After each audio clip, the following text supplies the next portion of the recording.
You must have seen this kind of filamentous water grass floating on the water surface by the pond or stream. Its scientific name is water silk. Feels quite smooth when touched by fingers. It is a plant of the genus Spirogyra in the class of Zygomatophaya. It's filamentous. It is often used as an observation object in middle school biology experiments. Let's take a look at its internal structure under the microscope today. Unstained water silk should look like this. We are observing the stained slices. So it looks blue. The bamboo-like structure you see now is a filamentous structure of water silk. Each section is a cell. The most obvious thing inside is its chloroplasts. There are consistent bands of liquid chlorine in each cell. In the cytoplasm just inside the cell wall in a double helix barrel shape. And on the upper right is his diagram.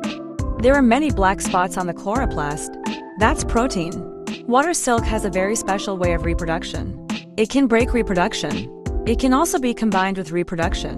If it is cut into several fragments, each short filament grows through cell division to grow new filaments.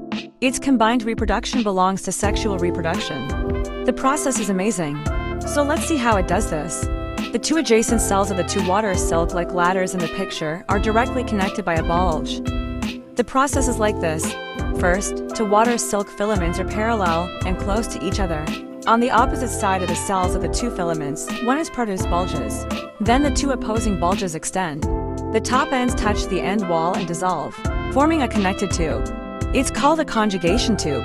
At the same time, the protoplasm in each cell condenses, forming a gamete, one of the filaments. The gametes in each cell of the body move in an amoeba-like manner, move through the conjugation tube into the other opposing cell, and fuses with one of the gametes, produce an oval or elliptical box, also called a zygospore.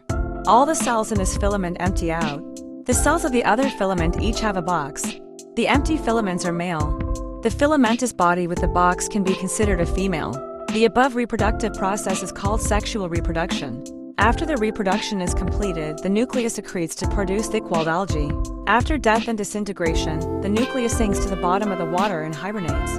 The condition is that a germinating nucleus first undergoes meiosis, resulting in 3 monodorsal nuclei produced to generate, and only one develops. Finally, a new Spirogyra filament is produced.